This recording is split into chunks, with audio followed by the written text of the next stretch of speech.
Halo anak-anak semuanya, kita ketemu lagi ya. Di pertemuan kali ini kita mau bahas tentang limit fungsi trigonometri. Nah, ini adalah sebenarnya materi lanjutan ya dari kelas 11. Di kelas 11 kamu sudah belajar tentang limit fungsi aljabar dan sekarang kita mau belajar tentang limit fungsi trigonometri. Begitu ya. Setelah menyaksikan video ini, harapannya kamu bisa uh, memahami dan menggunakan sifat limit fungsi untuk menyelesaikan permasalahan. Oke. Nah, di video ini kita akan bahas tentang limit fungsi trigonometri untuk di suatu nilai ya. Nanti secara tersendiri kita mau bahas bagaimana kalau x-nya itu mendekati tak hingga. Untuk kali ini kita mau bahas 3 poin ini. Yang pertama, gimana cara mencari limit fungsi trigono dengan substitusi, lalu dengan penyederhanaan, dan juga dengan menggunakan rumus limit trigonometri. Gitu ya. Langsung saja. Lihat. Sebelum kita masuk lebih dalam, ini kita ingat kembali dulu nih pelajaran kelas 11. Ini di cover di kelas 11 ya, bahwa jumlah dan selisih trigonometri ya. Nah, ini perlu nih kita pakai nanti ya. Jadi ini perlu diingat. Perlu diingat ya. Nih, yang pertama jumlah sin. Sin A plus sin B itu adalah apa? 2 kosin. Ya kan gitu. Seperti itu ya cara ingatnya kemarin. Selisih sin 2 cos. Ini yang tadi itu 2 sin cos, yang ini 2 cos sin. Jumlah dari cos itu 2 cos, ya kan? Selisih dari cos itu min 2 sin. Kayak gitu. Masih ingat kan? Ya, mat minat kelas 11. Lalu ada lagi nih rumus sudut ganda. Sin 2 alfa itu apa, kosinus 2 alfa itu apa, dan tan 2 alfa itu apa. Ya, jadi ini buat kita nggak bisa melupakan ini. Tetap kita harus selalu pakai. Ya, begitu? Nah, kita lihat ya, yang kita cover dulu mencari nilai limit itu kan sama seperti di limit fungsi aljabar. Limit itu kan sebenarnya limit itu kan sama aja kita mencari nilai dari fungsi tersebut ya, mencari nilai fungsi. So, kalau kita cara yang pertama mencari nilai fungsi, ya kan? Misalkan f(x)-nya itu adalah x kuadrat tambah 2. Berapakah nilai fungsinya saat x-nya itu 2? Oh, berarti kita masukin dong 2-nya ke fungsinya. Maka kita ketemu 4 tambah 2, 6. 6 lah nilai fungsinya. Tetapi 6 itu adalah sebuah pendekatan, kan begitu. Itu pelajaran kelas 11 kan. Nah, sekarang yang membedakan adalah limit fungsi aljabar dan trigonometri. Ya kalau trigonometri berarti ada, kalau berbicara tentang limit fungsi trigono, berarti ada unsur-unsur trigonometrinya. Seperti apa? Oh, ada sinusnya, ada kosinusnya, ada tannya, ada apa lagi?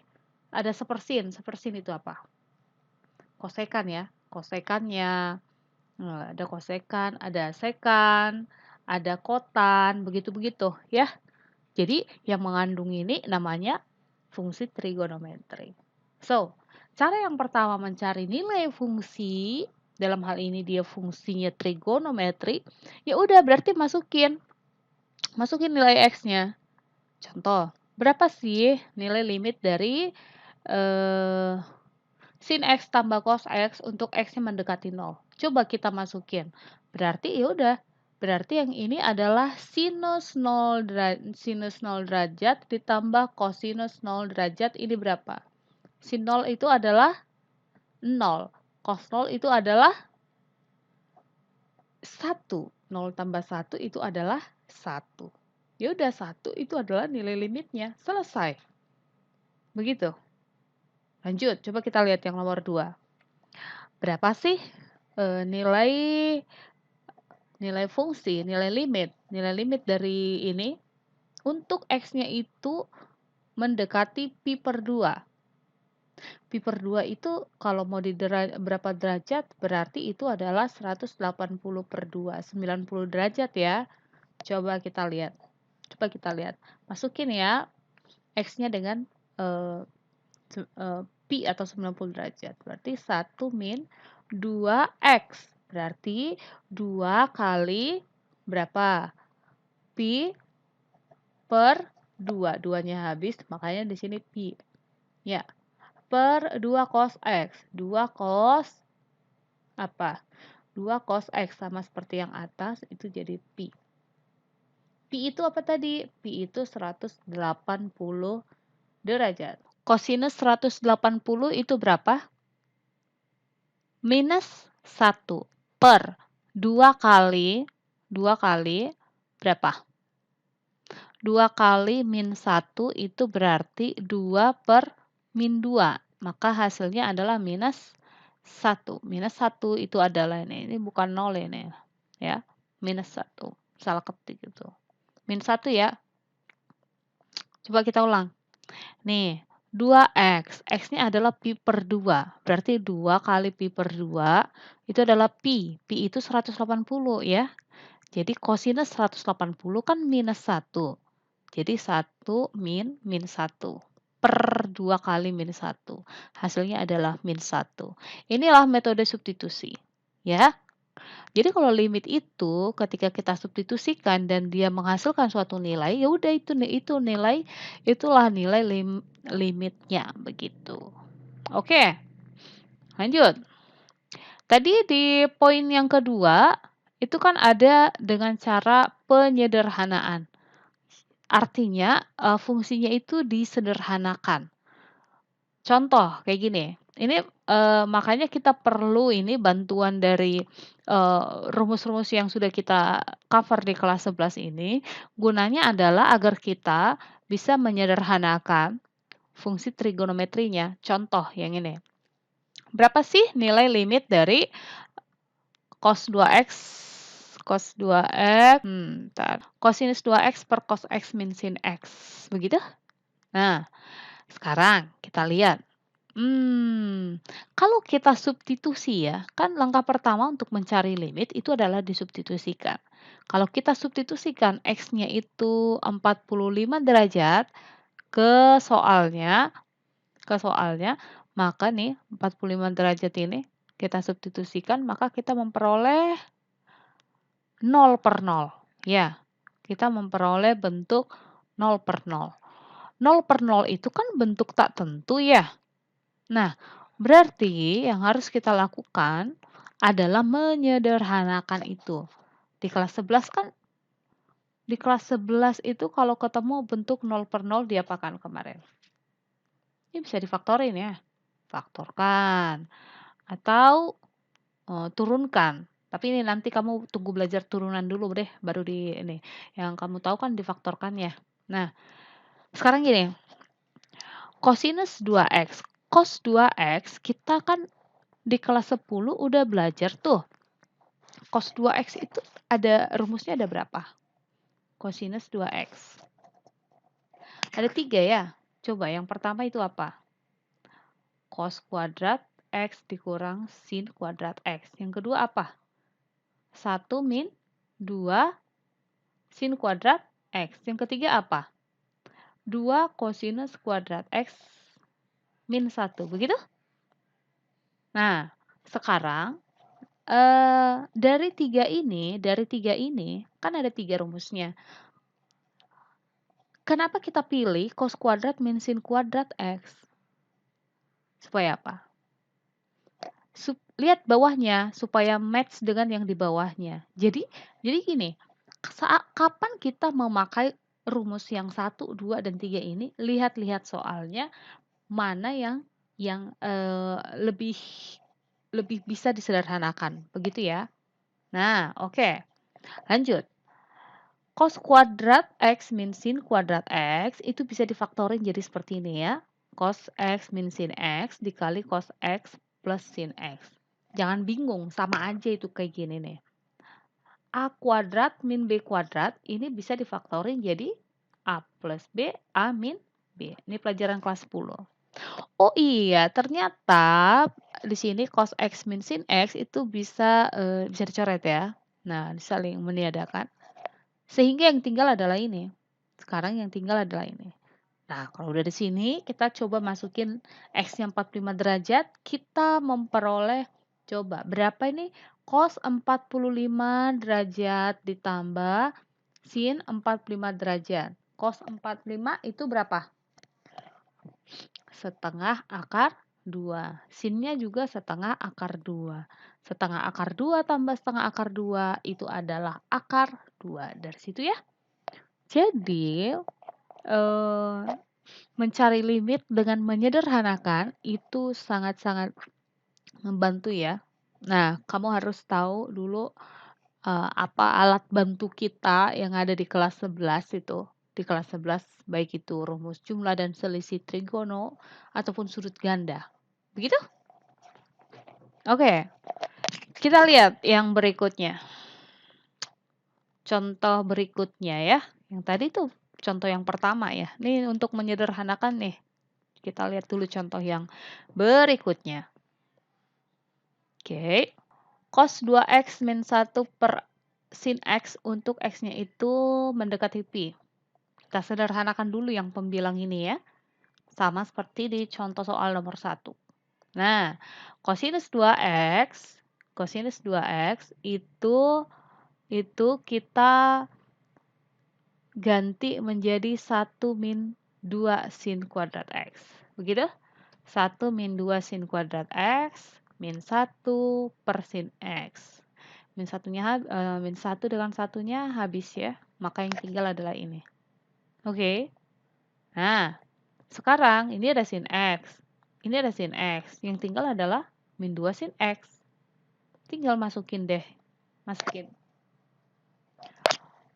Ke soalnya kita ketemu sin pi ya. Berarti ini minus 2 sin 180 itu berapa? 0 ya. 2 kali 0. Maka dia 0. Nah, jadi yang tadi pertama kan metode substitusi, yang kedua dengan menyederhanakan, dan kita lihat metode yang ketiga, yaitu dengan bantuan menggunakan rumus limit trigonometri yang bunyinya itu seperti ini.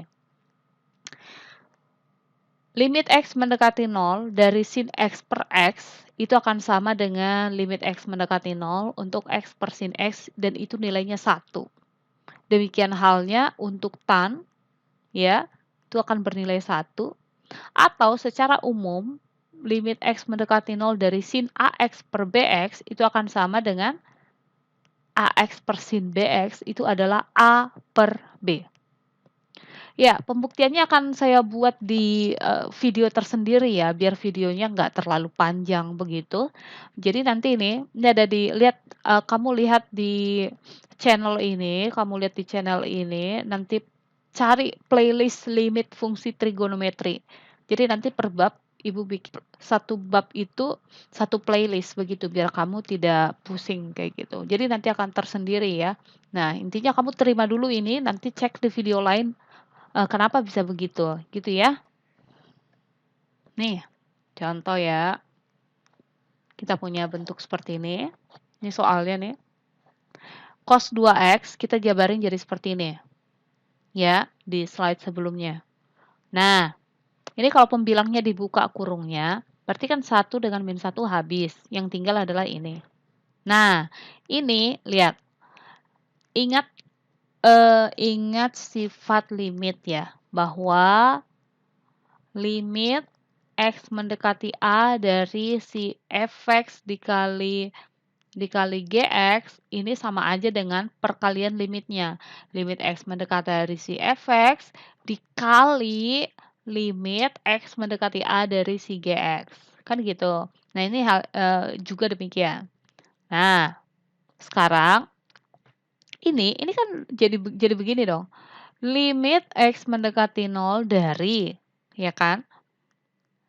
2 dikali sin 2 dikali sin kuadrat X, ya, per X kuadrat. Ya, nah, yang ini, ingat lagi nih, bahwa ini bisa dipecah jadi limit X mendekati 0 dari 2 dikali limit X mendekati 0 dari sin kuadrat X per X kuadrat. Nah, sekarang ingat lagi nih, ini kan sama aja dengan dipangkatin limitnya, begitu bukan? Limit X mendekati 0 dari sin X per X dipangkatin 2. Jadi yang ini limit X mendekati 0 dari 2. Nah, limit dari konstanta itu kan konstanta itu sendiri nih. Jadi ini jadi berapa? 2 kali, lihat nih, ini kan kita udah punya sifatnya nih. Ini adalah 1. Sifat yang tadi itu. Sifat yang tadi. Bahwa limit X mendekati 0 untuk sin X per X itu adalah 1. Kan gitu, ini 1. Sehingga yang ini 1 kuadrat hasilnya 2. Begitu? Ya? Jadi sifat limit yang ada di trigono itu tetap dipakai ya. Jadi misalkan limit dari perkalian dua fungsi itu adalah sama dengan perkalian limitnya yang begitu-begitu ya. Nah, oke, itu dia contohnya ya. Sekarang lihat buku cetak, semua udah punya buku cetak ya. Lihat halaman 12 ya, LKS 1 bagian A. Coba latihan nomor 3, 5, 6, 9, dan 15. Ya, jika ada yang tidak dipahami, kamu tanyakan di grup kita ya. Oke, good luck. Kita ketemu di video pembuktian rumus limit trigono yang tadi. Limit fungsi trigono yang tadi ya. Bye.